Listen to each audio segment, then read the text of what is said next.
कर्म तत्व की अनुप्रेक्षा से आत्मबोध विकसाए, हम भेद ज्ञान प्रगटाए, हम भेद ज्ञान प्रगटाए। निज आत्म में रमण करें और देह भाव विसराए, हम भेद ज्ञान प्रगटाए, हम भेद ज्ञान प्रगटाए।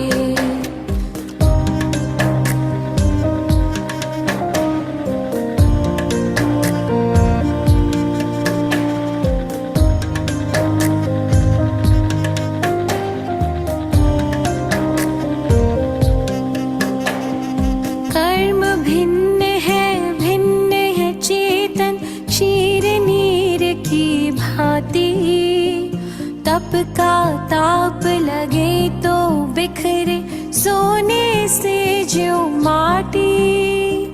कर्म भिन्न है चेतन क्षीर नीर की भांति, तप का ताप लगे तो बिखरे सोने से जो माटी। सम्यक ज्ञाता सम्यक दृष्टा सुबोध कर पाए, हम भेद ज्ञान प्रगटाए, हम भेद ज्ञान प्रगटाए।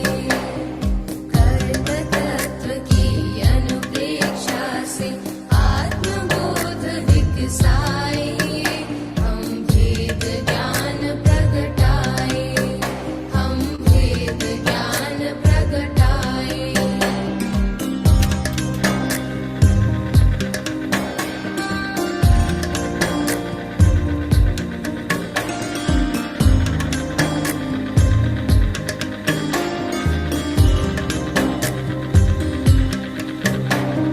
पुण्य भी पुत्कल पाप भी पुत्कल, कर्म भेद ये सारे, बंधते अरु सत्ता में रहते फल दे न्यारे न्यारे। पुण्य भी पुत्कल पाप भी पुत्कल, कर्म भेद ये सारे, बंधते अरु सत्ता में रहते फल दे न्यारे न्यारे। ज्ञान दीप संभाव की ज्योति भीतर आप जलाए, हम भेद ज्ञान प्रगटाए, हम भेद ज्ञान प्रगटाए। कर्म तत्व की अनुप्रेक्षा से आत्मबोध विकसाए, हम भेद ज्ञान प्रगटाए, हम भेद ज्ञान प्रगटाए।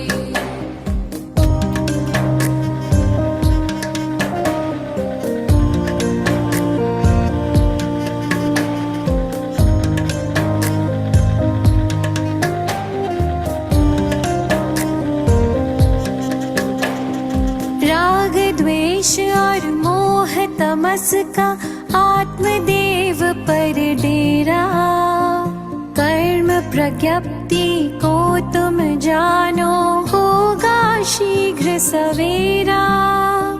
राग द्वेष और मोह तमस का आत्मदेव पर डेरा, कर्म प्रज्ञप्ति को तुम जानो होगा शीघ्र सवेरा।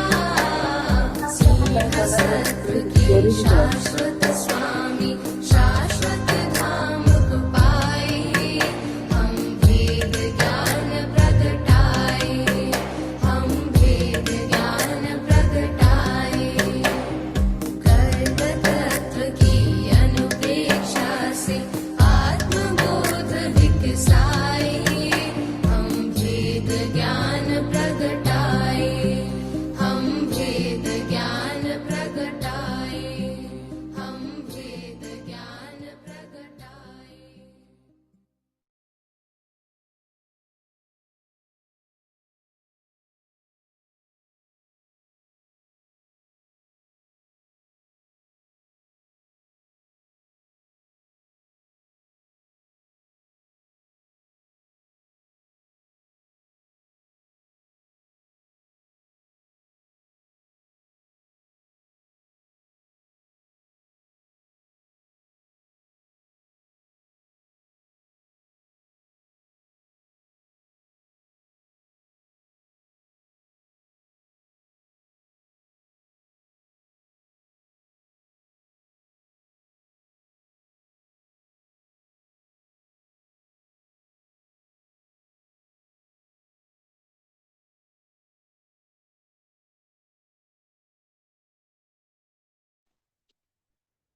बल्बो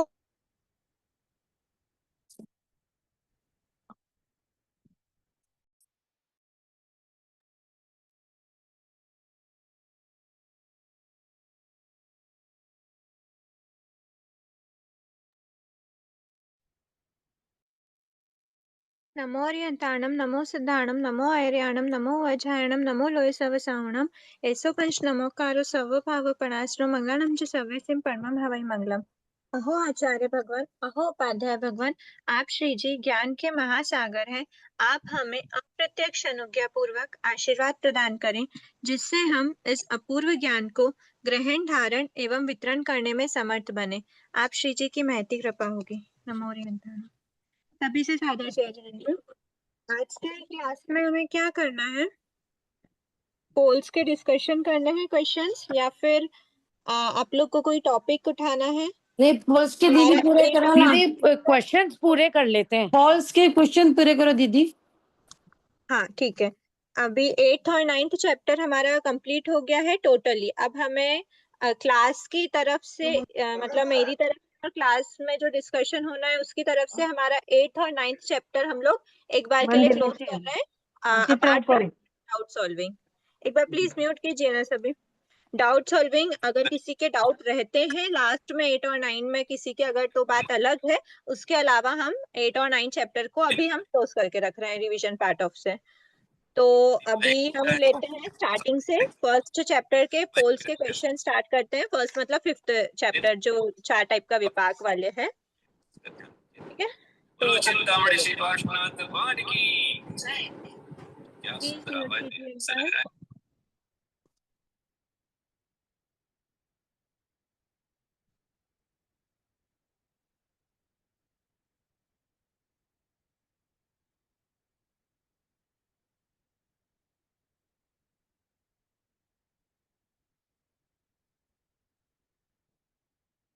आवाज नहीं आ रही दीदी। ठीक है, फर्स्ट क्वेश्चन से स्टार्ट करते हैं। पोल्स के क्वेश्चन है ना। फर्स्ट क्वेश्चन नंबर 1, पुद्गलों को शरीर से संबंधित विभिन्न रूपों, एक हम जनरल इंट्रो ले लेते हैं। 5th चैप्टर क्या है? पुद्गल विपाकिनी, भव विपाकिनी, क्षेत्र विपाकिनी और जीव विपाकिनी। ये 4 टाइप की प्रकृतियों को कवर करने के लिए जिस चैप्टर का नाम है वो है श्रीबंध शतक के अनुसार कर्म प्रकृतियों का विपाक। ठीक है, कर्म प्रकृतियों का जो विपाक है वो 4 टाइप का होता है और उन फल देने वाली प्रकृतियों को हम विपाकिनी प्रकृतियां बोलते हैं। पुद्गल विपाकिनी हो, भव विपाकिनी हो, क्षेत्र विपाकिनी हो या जीव विपाकिनी हो। शरीर के पुद्गलों के माध्यम से जो अपना फल देते हैं उनको पुद्गल विपाकिनी प्रकृतियां कहते हैं। भव विपाकिनी में एक किसी एक पर्टिकुलर भाव में जो अपना फल देती हैं, स्वयोग्य भाव में ही अपना फल देती हैं, उनको बोलते हैं भव विपाकिनी प्रकृतियां।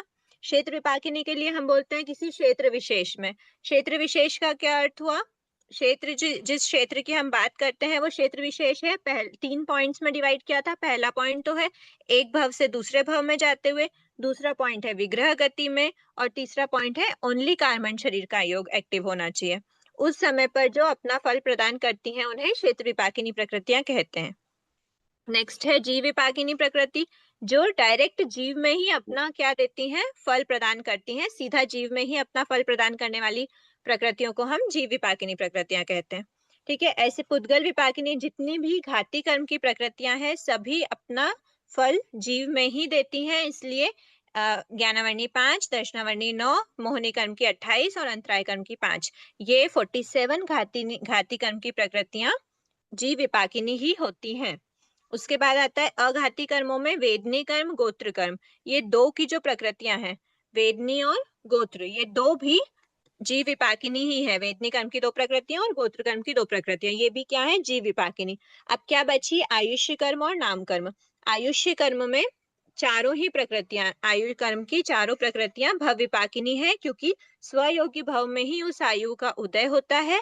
और जब तक उसके लिए भव विपाकिनी के लिए दूसरे पॉइंट्स और क्या क्या है? पहला पॉइंट तो ये होता है कि स्वयोगी भाव में ही, मतलब एलिजिबिलिटी क्या है? एलिजिबिलिटी भव विपाकिनी प्रकृतियों की ये है कि पहला पॉइंट स्वयोग्य भव में ही अपना फल दे, दूसरा पॉइंट है जब तक भव विपाकिनी प्रकृतियों का पूरा मतलब भव विपाकिनी प्रकृतियों का अगर एक बार उदय हो गया और उस प्रकृति के सभी प्रदेशों को नहीं भोग लें तब तक वहां से छुटकारा नहीं मिल सकता। तो ऐसी जो क्वालिटी है, ऐसी एलिजिबिलिटी किसके अंदर आती है? वो आयुष्य कर्म में ही ऐसी होती है कि जब तक प्रकृति का पूरा प्रदेश एम्प्टी ना हो जाए, हमारी आत्मा में ना बचे, तब तक उससे छुटकारा नहीं मिल सकता। और फिर एक पॉइंट और होता है कि जिसका क्षय, जो जब आत्मा से बाहर निकल रहा है, क्षय का अर्थ क्या देखा था हमने कि आत्मा से प्रदेशों का बाहर निकलना। तो ऐसा जो आत्मा से प्रदेशों का बाहर निकलना होता है, ये जो क्षय है, ये क्षय ओनली एंड ओनली वेदन के द्वारा ही जिन प्रकृतियों का संभव होता है, संक्रमण के द्वारा नहीं। मतलब अगर वो प्रदेश आत्मा से बाहर निकल रहे हैं तो जीव उनको भोग कर ही आत्मा से बाहर निकालेगा, अपनी सजातीय प्रकृतियों में ट्रांसफर करके, कन्वर्ट करके नहीं आत्मा से बाहर निकलती है। वो उनको वेदन के द्वारा ही जिनका क्षय करना पड़ता है, क्षय होती है, ऐसी प्रकृति भव विपाकिनी। तो ऐसी जो 3 क्वालिटी है वो ओनली आयुष्य कर्म की प्रकृतियों में होता है, इसलिए आयु कर्म की चारों प्रकृतियां भव विपाकिनी। अब बचा नाम कर्म। नाम कर्म की टोटल कितनी प्रकृति बताई गई है पुद्गल विपाकिनी की अपेक्षा? कितने प्रकृतियों की बात? 36। नहीं, सॉरी, पुद्गल विपाकिनी मतलब ये जो हमारा पुद्गल आदि विपाक है, जो पुद्गल विपाकिनी और जीव विपाकिनी और क्षेत्र विपाकिनी 3 में ही है। भव विपाकिनी में तो नामकर्म की प्रकृति नहीं है। कितनी में है? पुद्गल विपाकिनी में 36। जो पुद्गल विपाकिनी है, क्षेत्र विपाकिनी है और जीव विपाकिनी है, इन 3 टाइप की प्रकृतियों में ही नामकर्म की प्रकृतियां हैं। तो जो टोटल नामकर्म की प्रकृतियां हैं वो कितनी बताइए? नामकर्म की हम अलग अलग अपेक्षा से बात करते हैं। नामकर्म की 42 प्रकृति भी होती है, नामकर्म की 67 प्रकृति भी होती है और 93 भी होती है। तो यहाँ पर हम इस चैप्टर में पुद्गल आदि के रूप में जो विपाक बता रहे हैं, तो वो कौन सी वाली प्रकृतियों को के बारे में बात करेंगे? हम नामकर्म की कितनी भेद लेंगे, मतलब कितना काउंटिंग करना है? 99। गति चतुर्दशक ठीक है, ठीक है, उसके एक बाद बार म्यूट कीजिए। 67 प्रकृतियों की अपेक्षा बोलते हैं, 93 प्रकृति की अपेक्षा यहाँ पर नहीं बोलते हैं। यहाँ पर हम बंधन संघातन नहीं लेते हैं और वर्ण चतुष्क को भी वर्ण आदि 20 प्रकृतियां ना बोल के वर्ण आदि चतुष्क मतलब वर्ण चतुष्क बोल देते हैं। वर्ण गंध रस स्पर्श को एक एक प्रकृति ही मानते हैं, उसकी हर प्रकृति का खुलासा हम नहीं करते। तो इसलिए इस अपेक्षा से हम क्या बोलेंगे? नामकर्म की 67 प्रकृतियां ही होती हैं। 26 हम माइनस कर देते हैं। 5 शरीर बंधन नामकर्म, 5 शरीर संघातन नामकर्म और वर्ण आदि 20 में से वर्ण चतुष्क लेते हैं, इसलिए 16 काउंटिंग वहां पे माइनस हो गई। कभी भी ऐसा नहीं बोलना कि 16 प्रकृतियां माइनस हुई। हम प्रकृतियों को माइनस नहीं कर रहे हैं। वर्ण के केस में प्रकृति हम सब इन्वॉल्व करते हैं, सब इंक्लूड करते हैं, पर जो 5 प्रकृति थी उसको हम सिंगल बोल देते हैं कि एक वर्ण की प्रकृति वर्ण नामकर्म है। जो 2 प्रकृतियां थी उनको हम बोल देते हैं गंध नामकर्म है। जो 5 प्रकृतियां थी उनको हम बोल देते हैं रस नामकर्म है। और जो 8 प्रकृतियां थी उनको हम बोल देते हैं कि ये स्पर्श नामकर्म का उदय है। तो इसीलिए हम जो 20 डिफरेंट प्रकृतियों के उदय की बात करते थे, उसको अब हम कलेक्टिवली सिर्फ 4 प्रकृति की ही बात करेंगे। इस अपेक्षा से हमने वर्ण के 16 की काउंटिंग माइनस करी है, 20 में से 4 ही काउंट करा है।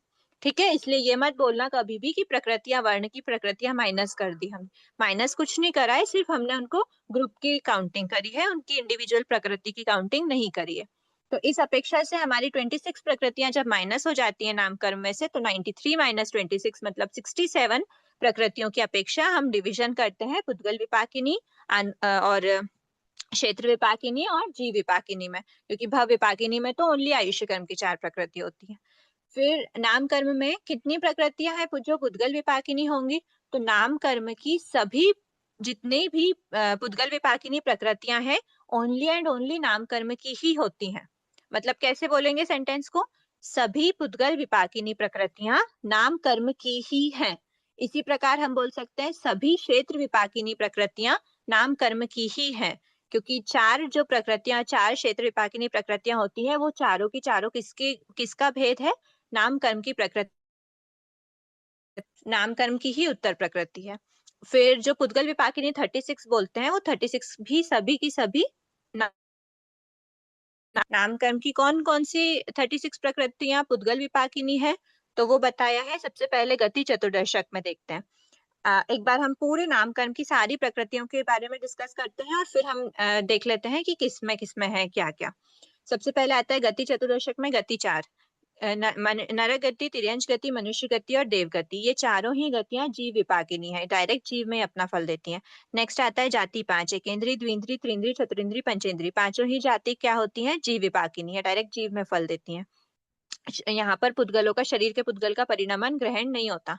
फिर आता है गति जाति शरीर। शरीर 5 में हम बोलते हैं, डेफिनेशन क्या कहती है कि शरीर वर्गना जो औदारिक आदि वर्गना है, उन पुद्गलों में से औदारिक आदि के शरीर के योग्य जो भी पुद्गल है उनको हम ग्रहण करते हैं और शरीर के रूप में परिणत करके आत्मा के साथ एक में एक करते हैं। तो ये वाली डेफिनेशन, शरीर के पुद्गलों का ग्रहण और परिणमन हो रहा है, इसलिए यहाँ पर शरीर आदि जो 5 प्रकृति है, शरीर नामकर्म की 5 प्रकृति पुद्गल विपाकिनी।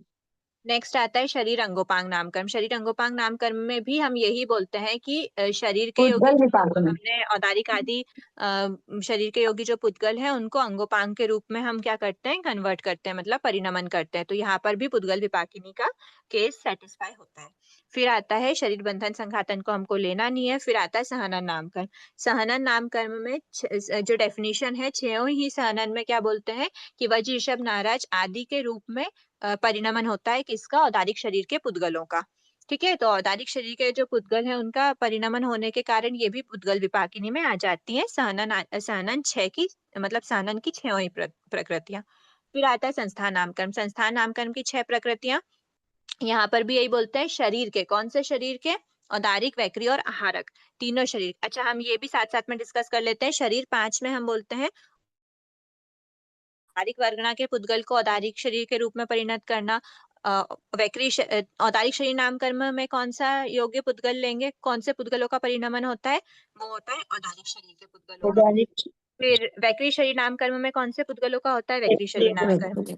आहारक शरीर, ये हम पेज नंबर 9 की चार्ट भी साथ साथ में डिस्कस कर रहे हैं। ठीक है, वैक्री शरीर हो गया। आहारक शरीर नामकर्म में कौन से आहारक वर्गना के पुद्गलों को आहारक शरीर के रूप में परिणमन होता है? तेजस शरीर नामकर्म में तेजस वर्गना के पुद्गलों को तेजस शरीर नामकर्म, तेजस शरीर के रूप में परिणमन होता है। और कार्मण शरीर के पुद्गलों का, कार्मण वर्गना के पुद्गलों का कार्मण शरीर के रूप में परिणमन होता है, कार्मण शरीर नामकर्म के उदय से।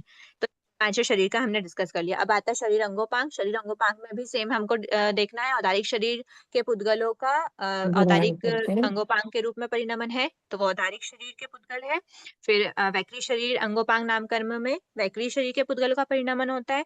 आहारक शरीर अंगोपांग नामकर्म में आहारक शरीर के योग्य जो पुद्गल होते हैं उनका आहारक अंगोपांग के रूप में परिणमन होता है। ठीक है, तेजस कार्बन में अंगोपांग होते ही नहीं है। फिर हमने देखा उसके बाद क्या आता है? सहनन और संस्थान। सहनन में ओनली औदारिक शरीर के पुद्गलों का परिणमन होता है, 6 ही सहनन में।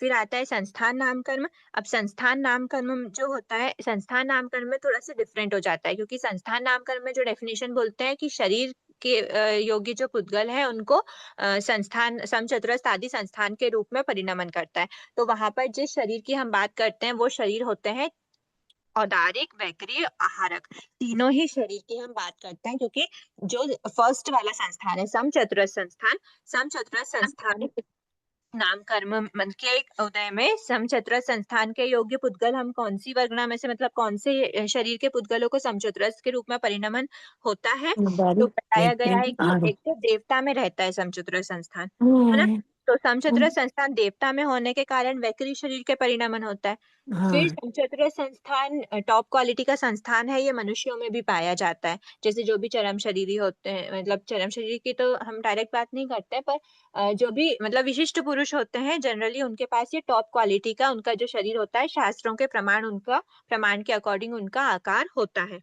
तो इसलिए औदारिक शरीर के पुद्गलों का मनुष्य के अंदर भी क्या होता है? समचतुरस्र संस्थान होता है। और फिर बात करते हैं कि जब 14 पुरधारी मुनिराज आहारक लब्धि से अपना आहारक शरीर बनाते हैं तो वो इतना स्फटिक रत्न के समान निर्मल शरीर होता है। वो शरीर का भी जो आकार होता है वो शास्त्रों के प्रमाण के अकॉर्डिंग ही होता है। तो वहां पर आहारक शरीर के योग्य पुद्गलों का भी समचतुरस्र संस्थान में क्या होता है?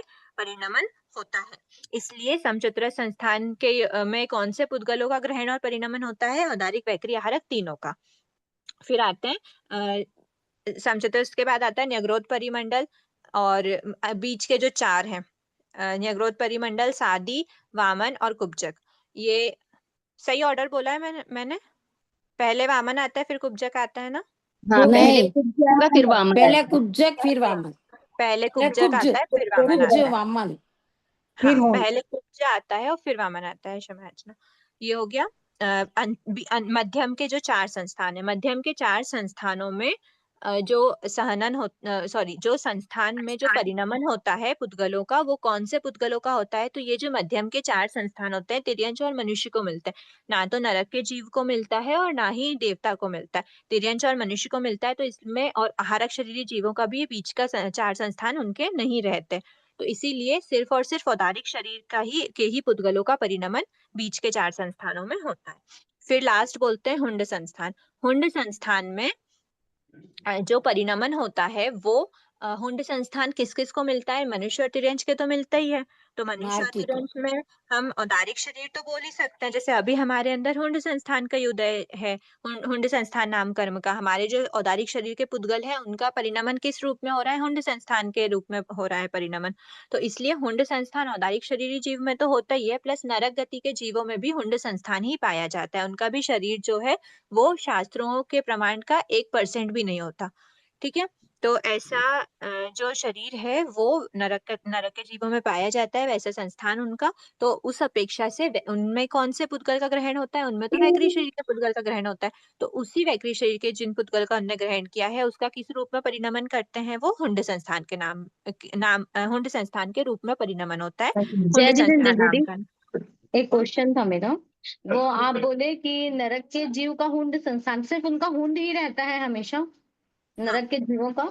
कंपलसरी उनका हुंड संस्थान हुंड ही ही होता है, रहेगा, और देवता में कंपलसरी समचतुरस्र ही होता हम है। चतुरस्र रहेगा। ठीक है? तो इसी अपेक्षा से हुंड संस्थान में औदारिक शरीर के पुद्गलों का भी परिणमन होता है, वैक्री शरीर के पुद्गलों का भी परिणमन होता है। हो गया सानन दीदी 6 ये संस्थान 6। वाला बुक में लिखा नहीं है शायद, पता नहीं। ये है नरक के जीवों का हुंड संस्थान और देवताओं का समचतुरस्र। ये बुक में नहीं लिखा, पर आप लोग अगर टेबल को रटते हो, उससे बेटर है कि आप समझो, उसके पीछे रीजन समझो हाँ कि हाँ अगर हुंड संस्थान में औदारिक और वैक्री का ही परिणमन हो रहा है तो क्यों हो रहा है, कब कब औदारिक का परिणमन होता है और कब कब वैक्री का होता है। क्योंकि आप जब समझोगे तो आपके मन में बैठ जाएगी वो बात कि हाँ हाँ। वैक्री में क्या होता है, मतलब नरक के जीवों में कौन सा संस्थान होता है? हुंड संस्थान। तो जब हुंड संस्थान नामकरण को हम बोलेंगे कि उसका अगर परिणमन हो रहा है तो कौन से पुद्गलों का परिणमन होना चाहिए? नरक के जीव को तो वैक्री शरीर के पुद्गल ग्रहण करते हैं, तो वो लोग वैक्री के पुद्गल का परिणमन करेंगे। और किस किस को मिलता है? तो मनुष्य और तिर्यंच को भी मिल सकता है, पर दीदी ने बताया था कि देवता को ओनली समचतुरस्र मिलता है, मतलब देवता के अपेक्षा हम बात नहीं करेंगे। मनुष्य तिर्यंच को मिलता है और नरक के जीव को मिलता है। तो मनुष्य तिर्यंच में भी आहारक वाले जो मुनिराज हैं, आहारक लब्धि से जो आहारक शरीर बनाएंगे, उनको नहीं मिल सकता। तो क्या बचे हमारे पास? औदारिक और वैक्री शरीर, दोनों ही शरीर का के पुद्गलों का परिणमन हमारे हुंड संस्थान के रूप में होता है। तो फिर आपको वो हमेशा के लिए बैठ जाएगी। कॉन्सेप्ट को समझो, अभी हमको बिल्कुल भी रटना नहीं है, चाहे एग्जाम पास भी क्यों ना आ रही हो, रटना तो है ही नहीं। कॉन्सेप्ट समझ लिया तो आप एकदम शांति से उपयोग लगा के एग्जाम पेपर सॉल्व करोगे, बहुत अच्छा जाने वाला। दीदी, ठीक है, आहारक ये में, हो गया। जय जिनेंद्र, हाँ, आहारक में संस्थान नहीं होता ना? आहारक में समचतुरस्र। संस्थान बताया ना, आहारक समचतुरस्र आहारक संस्थान। शरीर में मात्र पुतला ही होता है ना, संस्थान नहीं होता ना? संस्थान क्या होता है? संस्थान का मतलब आकृति। शरीर की आकृति। तो शरीर की आकृति मतलब थोड़ा सा प्रैक्टिकल या एक जनरल भाषा का वर्ड दो। आकृति में क्या बोल सकते हैं हम? क्या बोलते हैं आकृति को? रूप रूप शेप। बोलते हैं। शेप। शेप बोलते हैं ना, बॉडी का शेप कैसा होता है, बॉडी की आकृति कैसी है, उनका जो शेप होता है वो जैसा शास्त्रों में बताया गया है उसी अकॉर्डिंग उनका शेप होता है बॉडी का। तो वो समचतुरस्र संस्थान है। हर बॉडी में शेप तो पाया ही जाएगा ना, चाहे वो आहारक शरीर हो, वैक्री हो या आहार, हाँ, औदारिक हो। कोई भी शरीर अगर जीव बनाता है तो एक आकार तो होना जरूरी है ना उस शरीर शास्त्रों के प्रमाण के उपयुक्त है या नहीं है, या फिर सिर्फ ऊपर का है नीचे का नहीं है, नीचे का है ऊपर का नहीं है, या फिर बड़े बड़े पार्ट्स जैसे छाती पेट आदि बीच के जो पार्ट्स हैं वो शास्त्रों के अकॉर्डिंग है लेकिन हीन पार्ट है कि नहीं है, हाथ पैर आदि।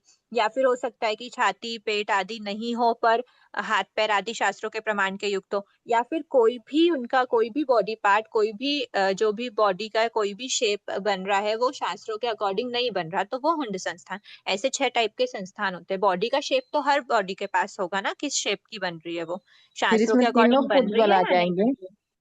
क्या? फिर इसमें तीनों पुद्गल आ जाएंगे, औदारिक वैक्री और आहारक के पुद्गलों का परिणाम। हम वही डिस्कस कर रहे हैं कि समचतुरस्र जी संस्थान दीदी, किन किन जीवों को मिलता है। अगर आहारक धन्यवाद। शरीर के जीव को समचतुरस्र संस्थान मिलता है तो फिर आहारक पुद्गल का परिणमन ओनली समचतुरस्र के रूप में होगा, अन्य किसी भी संस्थान के रूप में नहीं होता। ठीक है। वैक्री का किस किस रूप में होता है? समचतुरस्र देवता की अपेक्षा और नरक गति के जीवों की अपेक्षा कौन सा रहेगा? हुंड संस्थान। फिर बचा हमारा क्या बचा है? बीच के जो 4 हैं मध्यम 4 संस्थान। तो मध्यम 4 संस्थान तिर्यंच और मनुष्य को मिलते हैं, जनरल तिर्यंच जनरल मनुष्य को। तो उनकी अपेक्षा हम कहेंगे कि उसमें औदारिक का ही होता है, मतलब ना तो देवता को बीच के 4 संस्थान मिलते हैं और ना ही नरगति के जीव को मिलते हैं। तो इसीलिए उसमें वैक्री का परिणमन नहीं होगा। आहारक लब्धि वाले मुनिराज का आहारक शरीर में भी नहीं होता, इसलिए सिर्फ औदारिक के पुद्गलों का ही परिणमन होगा उसमें। ठीक है। ये जो चार्ट है ना पेज नंबर 9 और 10 में, उसमें वही डिस्कस कर रहे हैं हम लोग। नेक्स्ट आता है स्थानन हो गया, संस्थान हो गया, अब आता है वर्ण चतुष्क। वर्ण हमने यही देखी थी कि शरीर के पुद्गलों का क्या है, किस रूप में परिणमन है? वर्ण आदि के रूप में। वर्ण नाम कर्म है तो वर्ण के रूप में, गंध नाम कर्म है तो गंध के रूप में, रस नाम कर्म रस के रूप में, स्पर्श नाम कर्म स्पर्श के रूप में पुद्गलों का परिणमन। पुद्गलों का परिणमन हो रहा है मतलब सबसे पहला पॉइंट हम लिख देंगे कौन सी है? पुद्गल विपाकिनी प्रकृति है। फिर पुद्गल विपाकिनी होने के साथ साथ अब जो वर्ण गंध रस और स्पर्श है, तो इनका परिणमन कौन से शरीर के पुद्गलों का इस रूप में परिणमन होता है? तो बताया है कि वर्ण चतुष्क की जो प्रकृतियां हैं उनमें चाहे औदारिक शरीरी जीव औदारिक वर्गना के पुद्गल ग्रहण करे, वैक्री शरीरी जीव वैक्री वर्गना के पुद्गल ग्रहण करे, आहारक शरीरी जीव आहारक वर्गना के पुद्गल ग्रहण करे, या फिर तीनों ही कैटेगरी के जीव तेजस शरीर और कार्मण शरीर के पुद्गल को क्या करे? ग्रहण करे। क्योंकि तेजस वर्गना कार्मण वर्गना के पुद्गल को ग्रहण करे क्योंकि उनको तेजस शरीर और कार्मण शरीर का निर्माण करना है। तो उन तेजस और कार्मण को मिला करके तीनों शरीर मतलब पांचों शरीर किस अपेक्षा से बोला और 3 किस अपेक्षा से बोला? 1 एट अ टाइम सिर्फ एक ही रह सकता है, या तो औदारिक शरीरी जीव होगा या वैक्री शरीरी होगा या फिर आहारक शरीरी होगा। तो तीनों तरह के जीव 1 एट अ टाइम एक ही शरीर वाले हो सकते हैं, लेकिन उस एक मोटे जो आहार वर्गना का जो शरीर है, उस शरीर के अलावा 2 शरीर का और फॉर्मेशन होता है जीव के अंदर, वो है तेजस शरीर और कार्मण शरीर। तो उन तेजस शरीर कार्मण शरीर के भी जो ये जो शरीर भी होते हैं, इनके पुद्गलों का भी वर्ण गंध रस स्पर्श के रूप में परिणमन होता है। इसीलिए वर्ण चतुष्क के जो प्रकृतियां हैं वो औदारिक वैक्री आहारक तीनों में से कोई एक प्लस तेजस कार्मण का के पुद्गलों का भी परिणमन होता है उनमें वर्ण चतुष्क के रूप में। ठीक है। फिर आते हैं हम उसके बाद आता है आनुपूर्वी नामकर्म। आनुपूर्वी नामकर्म क्या डेफिनेशन क्या कहती है आनुपूर्वी नामकर्म? आनुपूर्वी नामकर्म की डेफिनेशन में ये था कि जो प्रकृतियां जिनके उदय आने पर नरक आदि भवों में जाते हुए, जब जीव नरक आदि भवों में जा रहा होता है उस समय पर क्या होता है? विग्रह गति में वो जीव रहे, अगर ऋजु गति नहीं होनी चाहिए, मतलब टर्न्स वाली गति से अगर वो जाए, टर्न ले लेके अगले भव में जाए, तो ऐसी टर्न वाली गति में जिस समय उसका ओनली एंड ओनली कार्बन शरीर का योग होगा, जहां पर उसने पूर्व का शरीर का आहार लेना भी छोड़ दिया है, अगले भव के शरीर का आहार उसने अभी तक लिया नहीं है, ऐसे ओनली एंड ओनली अनाहारक अवस्था कार्बन शरीर का योग की जो अवस्था होती है, उस अवस्था में वो जीव क्या करता है? उस आनुपूर्वी नामकर्म का उदय रहता है। और वैसा उदय हमने अगर किसी कैटेगरी में देखा है विपाकिनी में, तो वो होता है क्षेत्र विपाकिनी प्रकृति की एलिजिबिलिटी। मतलब वहां पर क्षेत्र विपाकिनी में क्या देखा था, एक भव से दूसरे भव जाते हुए, तो कौन सी प्रकृति है जो जैसे हमने बोला नरक आदि भवों में जाते हुए, मतलब अभी किसी भव में थी और अब दूसरे किसी भव में जा रही, एक भव से दूसरे भव में जाते हुए, ओनली विग्रह गति में, ओनली कार्बन का योग के समय पर, कार्बन शरीर का योग के समय पर जिसका उदय होता है किसका, अनुपूर्वी नामकरण का, तो वो प्रकृति क्षेत्र विपाकिनी प्रकृतियां हैं चारों, नरकानुपूर्वी, तिर्यंचानुपूर्वी, मनुष्यानुपूर्वी और देवानुपूर्वी। इसलिए हम चारों ही अनुपूर्वी नामकरण को क्षेत्र विपाकिनी में पुट कर देंगे। कायोग क्या होता है दीदी? काया की प्रवृत्ति। और विग्रह गति क्या होता है? विग्रह गति विग्रह गति होता है, अभी मैंने बताया ना, टर्न करने वाली गति, ठीक है, ठीक। डायरेक्ट नहीं जा रहा है जीव इस भव से अगले भव में, अगर उसको कहीं दूसरी जगह पर जाके उत्पन्न होना है तो वो टर्न लेके जब जाता है, अगर डायरेक्ट जाता है तो यहाँ का शरीर छोड़ा और वहां का हाँ, ले लेता है, उस समय पर वो अनाहरक अवस्था नहीं हो पाती, कार्बन का योग, ओनली कार्बन का योग नहीं रह पाता। ठीक है।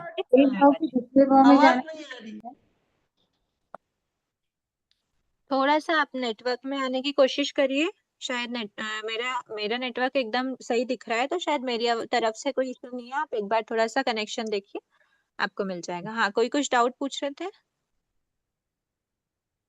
चलो, हो गया अनुपूर्वी नामकरण। अब हम आते हैं विग्रह गति नामकरण पे। विग्रह गति नाम सॉरी विग्रह नहीं, विहायो गति नामकरण। विहायो गति विहायो गति कितने टाइप की होती है? दो तरह की। प्रशस्त और हाँ जय जी, स्लाइड कोई चेंज कुछ नहीं, डाउट क्वेश्चन समझ में नहीं आ रहा है। क्या? ये चेंज नहीं हो रहा है ना आपका क्वेश्चन वाला?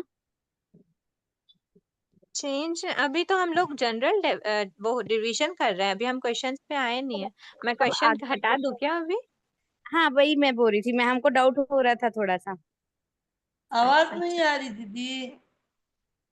मेरी आवाज शायद क्लियर, मेरी आवाज क्लियर है ना? हाँ हाँ, आपकी एकदम अच्छी आ रही है। एकदम अच्छी आ रही है।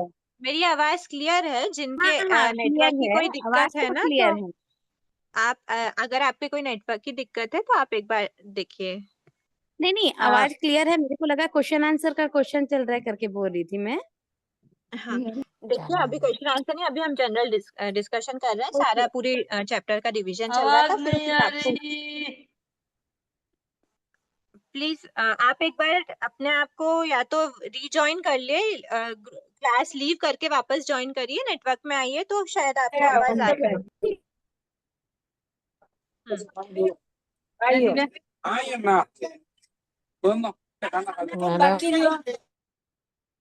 ठीक है।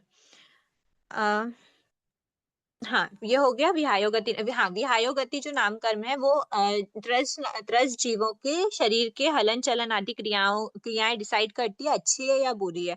तो ये डायरेक्ट यहाँ पर कोई भी पुद्गल का परिणमन नहीं होता है शरीर के पुद्गल का, इसलिए ये डायरेक्ट जीव में ही अपना फल दे रही है, जीव विपाकिनी प्रकृति हो गई। विहायो गति दो प्रकृति विहायो गति नामकरण की। नेक्स्ट आते हैं पराघात अष्टक पर। पराघात अष्टक में क्या होता है? पराघात नामकरण है फर्स्ट वाला, उसमें बोलते हैं हम कि जीव जब शरीर के पुद्गलों का इस प्रकार से ग्रहण करता है, मतलब इस प्रकार से परिणमन करता है कि वो पुद्गल स्वयं के शरीर के लिए नहीं पर दूसरों के शरीर के लिए घातक होते हैं, स्वयं के लिए नहीं। ये आपके डेफिनेशन में नहीं है, ये मैंने बोल दिया है कि स्वयं के लिए घातक तो उपघात नामकरण में होता है, और दूसरों के लिए, पर के लिए जो घातक होता है वो पराघात नामकरण के उदय के कारण होता है। ठीक है, तो ये जो इसमें जो शरीर के पुद्गल का परिणमन होता है, ये कौन कौन से शरीर के पुद्गल का परिणमन होता है? तो बताया है कि चारों ही गति के जीवों में पराघात नामकरण का तो उदय रहता है। मतलब क्या हुआ? पराघात नामकरण का उदय रहता है नहीं, पराघात नामकरण का उदय रह सकता है। मतलब तीनों ही टाइप के जो शरीर होते हैं, चाहे वक्री शरीरी जीव हो या फिर औदारिक शरीरी जीव हो या फिर वो आहारक शरीरी जीव हो, सभी में पराघात मतलब दूसरों के घात, अपनी आत्मा की रक्षा के हेतु उद्देश्य से दूसरों को घात करने वाली जो प्रकृति होती है उस रूप में परिणमन होता है। परिणमन होता है दीदी मतलब आहारक शरीर में कैसे होता है? आहारक शरीर में होता है। कैसे होता है वाली बात हम प्रैक्टिकली उसको देख नहीं पाएंगे, पर ऐसा समझना कि जैसे आहारक शरीर जीव होते हैं, क्या उनके पास ऐसी योग्यता नहीं होती। हमने वहां पे देखा ना कि पर का घात करने का सामर्थ्य उत्पन्न है, तो वो हाँ। सामर्थ्य तो अच्छी बात है ना कि उनके पास ये शक्ति है कि वो कोई और आके उनको अगर हार्म कर रहा है तो वो अपनी रक्षा कर ले। तो ऐसी शक्ति तो उनको बिल्कुल मिल सकती है। इतनी बड़ी आहारक लब्धि मिल गई, तो फिर ये छोटी हाँ सी पराघात के का सामर्थ्य मिलना क्या बड़ी बात है। हाँ तो हाँ। पराघात का सामर्थ्य उनमें मिल सकता है, ऐसा समझ सकते हैं हमारे उपयोग से। दीदी वो पराघात तेजस और कार्बन में नहीं आएगा? तेजस कार्बन में नहीं आता ये जो क्योंकि जनरली, और तेजस कार्बन की तो आप बात कर रहे हो, अ, ये जो जैसे अपर्याप्त वगैरह भी होते हैं, कुछ कुछ जो बहुत बहुत सूक्ष्म जीव होंगे उनके अंदर पराघात नामकरण का नहीं रहता। एकेंद्रीय जीव है, पराघात नामकरण का नहीं रह पाता। मतलब बहुत सारे ऐसे जीव हैं जो पराघात जो है ना वो अच्छी वाली एक तरह की, मतलब जब आप थोड़ी आपका ज्यादा पुण्यवानी बढ़ती है, जब आपको पराघात नाम कर्म मिल सकता है। पराघात नाम कर्म ऑफ कोर्स पुण्य प्रकृति है। सातों ही पराघात अष्टक की सातों ही प्रकृति पुण्य प्रकृति, उसमें से थोड़ी अच्छी वाली है। मतलब अपनी स्वयं की रक्षा करना तो अच्छी बात होती है ना, तो अच्छे पुण्यवानी के उदय में हमको ये पराघात नाम कर्म का की जो फल है वो मिलने वाला है। हमारे पास ये सामर्थ्य उत्पन्न होगा। तो इसलिए तेजस शरीर, कार्मिक शरीर की हम इसमें बात नहीं करते। ये तीन शरीर की ही बात की जाती है। मैडम ये पूर्णी नेक्स्ट प्रकृति में आएगा पराघात पूरा? क्या? पूर्णी प्रकृति में आएंगे पराघात? पराघात अष्टक में से 7 प्रकृतियां पुण्य प्रकृतियां होती हैं, उपघात नाम कर्म ही पाप प्रकृति होते हैं। तो ओनली पुण्य प्रकृति है ऐसा मान के हम नहीं चल सकते कि तीनों शरीर में है नहीं है तेजस कार्बन में। वो एक मैं जनरल उपयोग से, हमारे उपयोग से हम ऐसा समझ सकते हैं। ठीक है। और वैसे भी ना नाम कर्म की जो प्रकृति है, इतना विश्लेषण उनका बताया ही नहीं है। मतलब बताया भी हो तो हमारे अभी नॉलेज में नहीं है इतना। ऐसा जो 2-3 लाइन की डेफिनेशन है बस वो ही है हमारे पास सब अनुप्रेक्षा करने के लिए। तो जितना अनुप्रेक्षा करेंगे हमको सेल्फ आंसर्स मिल सकते हैं, पर ज्यादा कोई विशेष हमारे पास उसके बारे में नॉलेज नहीं है, कैसा होती है क्या होती है। ठीक है। अब हम आगे, एक बार रिवीजन चल रहा है तो हम एक बार फटाफट आगे बढ़ते हैं, वरना फिर हमारी क्लास वापस रिवीजन में ही रह जाएगी। शायद ये थर्ड टाइम रिवीजन हो रहा होगा। ठीक है। तो अब आते हैं हम नेक्स्ट टर्म, पराघात के बाद आता है यस। उच्छ्वास, है ना। उच्छ्वास लब्धि से युक्त कराने का सामर्थ्य, मतलब उच्छ्वास लब्धि से युक्त कौन करवाता है? उच्छ्वास नाम कर्म। तो जब उच्छ्वास नाम कर्म का में कोई भी पुद्गलों का परिणमन नहीं हो रहा शरीर के योग्य, इसीलिए इसको हम पुद्गल विपाकिनी नहीं कहेंगे। ये डायरेक्ट जीव में ही, जीव को ही उच्छ्वास लब्धि से युक्त करवा रहा है, इसीलिए उच्छ्वास नाम कर्म क्या है? जीव विपाकिनी प्रकृति है। फिर आता है आतप नाम कर्म। आतप नाम कर्म में क्या होता है? दीदी जो ये आप पुद्गल, कहीं से कहीं है क्या बुक में, ये जिस सीक्वेंस में आप पढ़ रहे हैं? नहीं इस सीक्वेंस में तो नहीं है। हम लोग पूरी 122 प्रकृतियों की बात कर रहे हैं। 122 प्रकृतियों में जो भी एक एक प्रकृति को हमने उठाकर ये उसको पहले वाली बुक में? हाँ ये सीक्वेंस पहले वाली बुक में है, वो ही हाँ 122 प्रकृति का सीक्वेंस उठा के हम बाइफरगेट कर हेलो, रहे हैं कि हेलो, आवाज पहली वाली नहीं आ बुक रही में है। सारा सीक्वेंस है, परिभाषा है। पहले वाली बुक में सीक्वेंस परिभाषा है, और अभी हम उसी सीक्वेंस के अकॉर्डिंग बाइफरकेट कर रहे हैं कि कौन सी प्रकृति पुद्गल विपाकिनी। अगर हम रटने बैठेंगे कि पुद्गल विपाकिनी के 36 नाम याद करो, तो आप शायद संभावना है कि वहां एग्जाम हॉल में जाके भूल जाओ। किसी एक ना दो को तो, एक दो को तो भूल ही जाओगे। तो इससे बेटर है कि हम हर एक प्रकृति को उठाएं, और वो प्रकृति कौन सी विपाकिनी है ये हम बाइफरकेट कर दें, तो हमको वो हमेशा के लिए बैठ जाएगी। अब मैं बता रही हूँ आपको, ठीक है, मैं ऐसा नहीं बोलना चाहूंगी खुद के लिए, बट मैं अभी मेरे सामने बुक बंद है, मैं बिना बुक ओपन करे मैं आपको ये बता रही हूँ कि ये ऑर्डर में हम सारी प्रकृतियों को उठाएं और हम उनको बाइफरकेट कर दें। क्यों? क्योंकि उसके पीछे मैंने भी इसी टाइप से पढ़ा कि एक एक प्रकृति उठाओ और उसको, उसकी पूरी छानबीन कर लो कि ये प्रकृति की डेफिनेशन क्या कहती है और इसमें कौन सी योग्यता है, कौन सी विपाकिनी में ये जा सकती है। तो जब ये कॉन्सेप्ट के साथ हमारे अंदर बैठ जाएगी तो फिर वो कभी नहीं निकलेगी। तो आप लोग के लिए भी यही अपेक्षा है कि आप भी उसको इस तरह से याद करो। रटना कुछ नहीं है, कौन सी प्रकृति किस विपाकिनी में, रटना नहीं है। समझ लिया, अपने आप डाल दोगे उस वाले सेक्शन में। ठीक फिर आता है उच्छ्वास, हो गया आतप नाम कर्म। आतप नाम कर्म में भी डेफिनेशन यही कहती है कि जो प्रकृति है आतप नाम कर्म, उसका जब उदय होता है तो हम कुछ शरीर के पुद्गल को औदारिक रूप में आतप के रूप में परिणत करते हैं। आतप के रूप में मतलब कि जो पुद्गल स्वयं तो उष्ण नहीं होंगे, पर उनका जो प्रकाश निकलेगा वो प्रकाश उष्ण होता है। मतलब हीट एंड लाइट वो पुद्गल में से निकलती है। तो ऐसा हीट एंड लाइट पुद्गल में से निकल रही है, तो किसके पुद्गलों में से जनरली बोला जाता है कि आतप नाम कर्म का उदय ओनली एंड ओनली पृथ्वीकायिक बादल पृथ्वीकायिक जीवों में ही होता है। तो बादल पृथ्वीकायिक जीवों का कौन सा शरीर होता है? कौन से शरीर के पुद्गल को ग्रहण परिणमन करते हैं वो? औदारिक औदारिक। ओनली औदारिक शरीर। तो इसीलिए आतप नाम कर्म में सिर्फ औदारिक शरीर के पुद्गलों का ही ग्रहण परिणमन होता है। उनके उसके माध्यम से ही वो अपना फल देती है। फिर आता है उद्योत नाम कर्म। उद्योत नाम कर्म में भी यही बताते हैं कि ऐसे शरीर के पुद्गलों को ग्रहण किया जाता है जिनमें जो पुद्गल स्वयं तो उष्ण नहीं है और उनका जो प्रकाश निकलता है वो भी उष्ण नहीं होता है। तो ऐसे जो वो है प्रकृति है उद्योत नाम कर्म, वो पाई जाती है मनुष्य में। मनुष्य में मनुष्य में अभी नहीं बोलते हैं। वो वो पाई जाती है सबसे पहले तो जैसे हमने बादल पृथ्वीकायिक बोला, तो बादल पृथ्वीकायिक में सूर्य विमान में वो क्या होता है, प्रकाश हीट एंड लाइट वाला होता है। लेकिन जो चंद्र का विमान होता है उसमें सिर्फ लाइट होती है, उसमें हीट नहीं होती। उसका जो प्रकाश होता है वो ठंडा होता है। ठंडा होनी हो पर गर्म नहीं होता। जब धूप हमारे ऊपर आती है तो हमको गर्माहट फील होती है, लेकिन जब चांद की चांदनी हमारे ऊपर आती है, वो लाइट आती है, वो उस समय हमको हीट फील नहीं होती। तो वो जो प्रकाश होता है वो हीट वाला नहीं होता, वो सिर्फ लाइट होती है, उष्णता रहित प्रकाश होता है। ऐसा प्रकाश उद्योत नामकरण के उदय के कारण उन जीवों के शरीर में होता है। तो पृथ्वी का एक जीवों के शरीर में है तो सबसे पहली बात औदारिक शरीर के ग्रहण परिणमन और उसके माध्यम से फल तो देगा। उद्योत में औदारिक तो होगा। फिर आता है क्या वैक्री शरीरी जीव भी कोई ऐसा है जिसमें औदारिक नामकरण का उदय हो, जुगनू। वैक्री उद्योत नामकरण का उदय हो।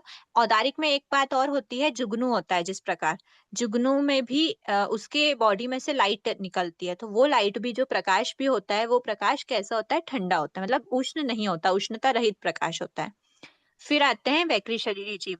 देवताओं के शरीर में भी उनके जैसे बोलते हैं कि कांति है, शरीर के देवता के शरीर की कांति है, वो प्रकाश निकलता है जो उष्णता रहित होता है उनके शरीर में से। तो किसके कारण होता है, उद्योत नाम कर्म के कारण। तो इसीलिए उद्योत नाम कर्म में वैक्री शरीर के पुद्गलों को ग्रहण परिणमन और वैक्री शरीर के पुद्गल के माध्यम से फल देती है उद्योत नाम कर्म की प्रकृति। नेक्स्ट आता है आहारक शरीर। अब ऑफ कोर्स आहारक जो शरीर है वो भी क्या है, एकदम प्योर वाला निर्मल शरीर होता है। तो वो निर्मल शरीर में भी इस टाइप की कांति, इस टाइप का प्रकाश उसमें भी होता है। तो इसीलिए औदारिक के पुद्गल हो, वैक्री शरीर के पुद्गल हो या फिर आहारक शरीर के पुद्गल हो, तीनों शरीर के पुद्गलों का परिणमन उद्योत नाम कर्म के रूप में होता है। उद्योत के रूप में होता है, इस टाइप के प्रकाश के रूप में होता है। ये हो गया उद्योत नाम कर्म। इसीलिए ये प्रकृति पुद्गल विपाकिनी प्रकृति है। इसमें 3 टाइप के शरीर के पुद्गलों का परिणमन होता है। फिर आता है अगुरु लघु नाम कर्म। अगुरु लघु नाम कर्म में क्या रहता है, ये जो अगुरु है इसमें भी एक सिंपल सी डेफिनेशन दी गई है। अगुरु लघु नाम कर्म में के उदय से जीव का अगुरु लघु की को अनुभव, मतलब अगुरु लघु की जो उसकी अवस्था होती है वो किसके कारण होती है, वो उसको हम ऐसे समझ सकते हैं कि जीव का जो शरीर है वो ना हल्का फील होता है ना भारी फील होता है। तो ये जो अगुरु लघु नाम कर्म है ना, ये औदारिक शरीरी, वैक्री शरीरी, आहारक शरीरी, तीनों शरीर के जीवों में होता है। प्लस जब वो तेजस शरीर, कार्बन शरीर का भी निर्माण करते हैं, उस शरीर में भी वो लघुता और भारीपन नहीं होने देते। वो किसके कारण नहीं होने देते, वो अगुरु लघु नामकरण के उदय के कारण।